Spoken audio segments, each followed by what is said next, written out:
회원님들 안녕하세요. 나 혼자 산다입니다. 네, 오늘도 잊지 않고 프로그램에 참여해주셔서 감사합니다. 오늘 이 시간은 저번에 공지해드린 대로 정신건강 관리에 대해서 제가 교육을 진행하고자 합니다.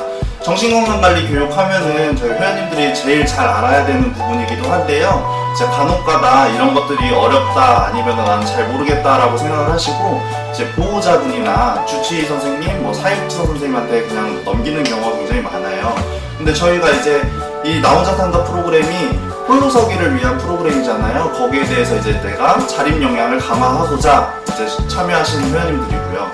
그렇기 때문에 홀로서기를 하게 되면은 증상 관리를 누군가가 대신해주기는 굉장히 힘들어요. 그래가지고 나 스스로 해야 되는데 그것을 어떻게 해야 되는지 이제 이 교육이 끝나고 오픈 채팅방을 통해서 회원님들과 함께 논의해보는 시간을 갖도록 하겠고요. 네, 그 전에 증상에 대해서 조금 더 친해지고자 제가 좀 여러 가지 내용을 준비해봤어요. 정신질환은 왜 생기고 왜 나에게 왔는지 한번 알아보는 시간, 이런 것도 되게 중요하거든요. 그래서 이런 것들을 알아보는 시간을 갖고 그 후에 나의 증상은 어떤 증상이 있는지 한번 제가 설명해드리는 내용을 토대로 한번 생각을 해보시는 것도 좀 재미의 요소 중에 하나일 것 같아요.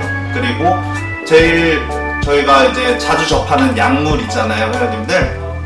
약물이 어떻게 구성되어 있고 약물에 대해서 걱정하시는 부작용들 있잖아요. 그런 것들에 대해서 편견이나 오해, 그리고 만약에 실제로 위험한 부작용이 생겼을 경우 어떻게 대처를 해야 되는지 저와 함께 알아보는 시간을 갖도록 하겠습니다.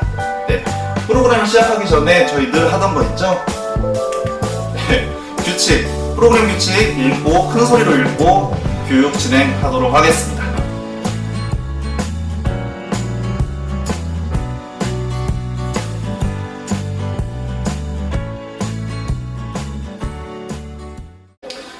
정신질환은 왜 일어날까요, 회원님들? 네, 여러가지 요인이 있지만 제일 첫 번째로 뽑는 게 신경전달 물질의 불균형이라고 합니다. 네, 말로만 들으면은 굉장히 좀 이해가 되지 않는 부분일 수 있는데요. 저희 뇌는 저희가 보는 것, 만지고 느껴지는 것, 이런 감각들이 정보화가 되어가지고 이런 신경세포들 하나하나한테 다 정보화가 되어서 전달이 된다고 합니다. 이때 전달이 될 때 어떻게 전달되느냐 하면은 다양한 신경 전달 물질이 있는데요. 도파민, 세로토닌 이런 물질들이 많이 분비가 되는데 이 분비되는 물질들이 적게 분비가 된다거나 아니면은 과하게 분비가 된다거나 아니면은 여기 있는 수용체들이 이 물질들을 흡수를 하게 되는데 정상적으로 흡수되지 못할 때 불균형이 발생합니다. 이런 것들 때문에 정신질환이 생기는 건데요. 근데 왜 하필 나일까요? 왜 나에게 정신질환이 왔을까? 아니 다른 사람들도 많은데 왜 나일까? 라고 고민해보시고 생각해보신 적 많으시죠?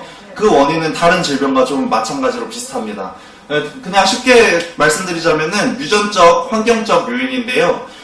당뇨병을 예로 들어볼게요. 당뇨병도 보면은 그냥 아무런 사람한테 찾아온다? 그거는 아니고 유전적으로 내 위에 어머님 아니면은 아버님, 할아버지 이렇게 해서 유전을 타고 내려오고 그렇게 유전적으로 뭔가 당뇨병에 취약한 상태에서 내가 식단 관리를 제대로 하지 못하면은 걸릴 확률이 높아지는 건데요. 정신질환도 마찬가지입니다. 이제 유전적으로 스트레스에 취약한 분들이 계시고 또한 환경적으로 어떠한 특별한 사건, 내가 취약한 사건, 견디지 못하는 사건들이 생겨났을 때 이제 이런 것들을 복합적인 문제가 생겨서 신경 전달 물질, 아까 전에 말씀드린 그것들의 불균형이 일어납니다. 그렇기 때문에 정신질환이 찾아오는 건데요. 정신질환에 대해서는 굉장히 많은 증상들이 있는데 세 가지로 나눠봤습니다. 세 가지 하나하나 보면은 사고, 지각, 기분, 의욕 이렇게 세 가지로 나눌 수 있는데 사고는 회원님들께서 생각하시는 걸로 이해를 하시면 될 것 같아요. 내가 생각을 하고 있는 것들, 머릿속에서 생각을 하고 있는 것들이 사고다 라고 이해하시면 될 것 같고, 지각은 내가 보고 느끼고 이제 맡아지고 이런 감각들을 지각이라고 생각하시면 될 것 같습니다. 그리고 기분은 다들 아시잖아요. 만약에 이제 누가 이렇게 고개 수그리고 이러고 있으면은 어때 보일까요? 신나 보이나요? 아니죠. 우울해 보이죠? 이런 기분들, 이런 것들을 이제 세 가지로 분류를 해봤습니다. 첫 번째로 사고는 두 가지로 또 나뉘게 돼요.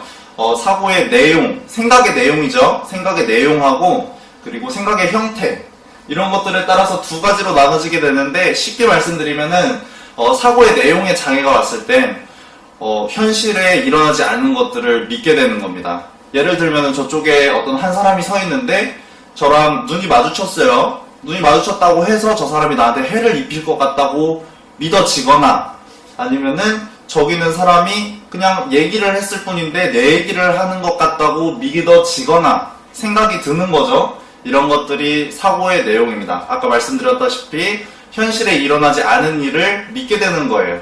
그리고 사고의 형태는 이제 생각의 형태라고 생각하시면 될 것 같아요. 이제 그냥 이렇게 생각이 나는 대로 이렇게 말을 하고 있는데, 생각이 갑자기 어느 순간 너무 많아져서 갑자기 말을 횡설수설하게 된다거나, 이 말했다가 갑자기 저 말하고, 아니면은 도중에 말이 이제 안 나오게 되는 이런 것들을 사고의 장애라고 합니다. 그리고 지각은요, 아까 말씀드린 것처럼 감각이라고 했죠. 이거는 이해하시기 제일 쉬우실 것 같아요. 보이지 않는데 보이는 거예요. 이거를 환시라고 하죠. 많이 들어보셨을 겁니다. 환시, 보이지 않는 게 저기 보여요. 아니면은 다른 사람들은 안 들리는 게 나한테 들려요. 이런 것들이 환청, 이런 것들을 지각의 장애, 그러니까 증상입니다. 그리고 기분 어떨까요? 그냥 정상적으로 모든 사람들이 우울한 기분이 들고, 그리고 짜증나는 기분이 들고 예민하기도 해요. 그런데 이런 것들이 이유가 없다라는 거죠. 그러니까 누군가가 슬픈 일이 있었어요. 큰 일을 겪어서 우울할 수 있지만, 이런 것들을 이유가 없이 우울하거나, 아니면은 나 이유가 없이 기분이 너무 좋아, 그래가지고 신나가지고 무슨 일을 계속 한다거나, 이런 것들이 기분의 장애입니다.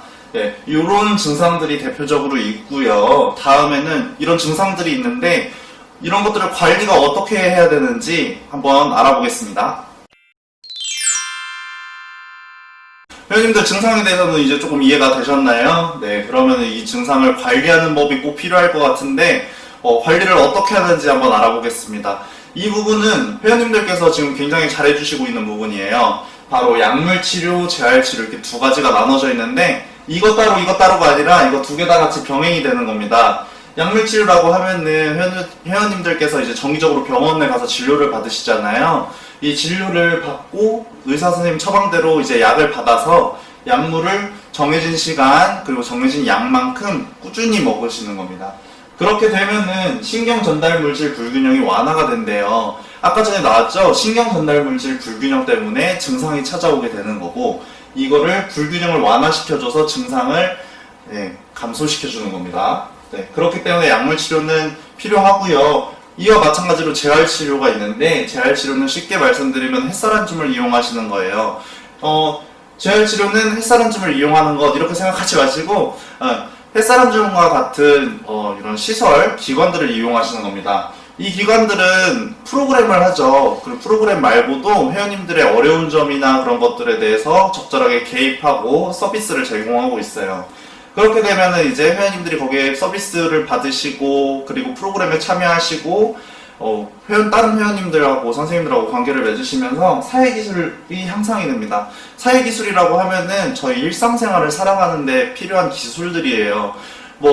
그런 엔지니어처럼 그런 전문적인 기술이 아니더라도 저희가 햇살안줌을 오기 위해서 대중교통을 이용하는 방법, 그리고 타는 것들, 이런 것들이 다 하나의 사회기술에 들어가게 됩니다. 대인관계 하는 것도 물론 마찬가지로 포함이 되고요. 네, 그렇다고 하면은 이제 증상관리를 알아봤어요. 그러면 다음에는 약물을 어떻게 구성되어 있는지 알아보겠습니다. 약물은 보시는 것처럼 네 가지로 구성이 되어 있는데요. 회원님들이 이제 병원에 진료를 보시고 약을 타다가 약을 이렇게 보시면은 한두 개가 아닐 겁니다. 기본적으로 이렇게 약물이 구성되어 있을 텐데요. 여기에다가 더불어서 뭐 당뇨나 뭐 다른 질환이 있으신 분들은 추가적으로 약을 또 더 드시게 되시죠. 그러면 이게 왜 그렇게 약물이 많은지 한번 알아보겠습니다. 첫 번째로는 주치료제예요. 회원님들께서 가장 이제 힘들어 하시는 그런 증상을 완화시키기 위해서 그 주가 되는 치료제에 약물이 들어가게 되고요.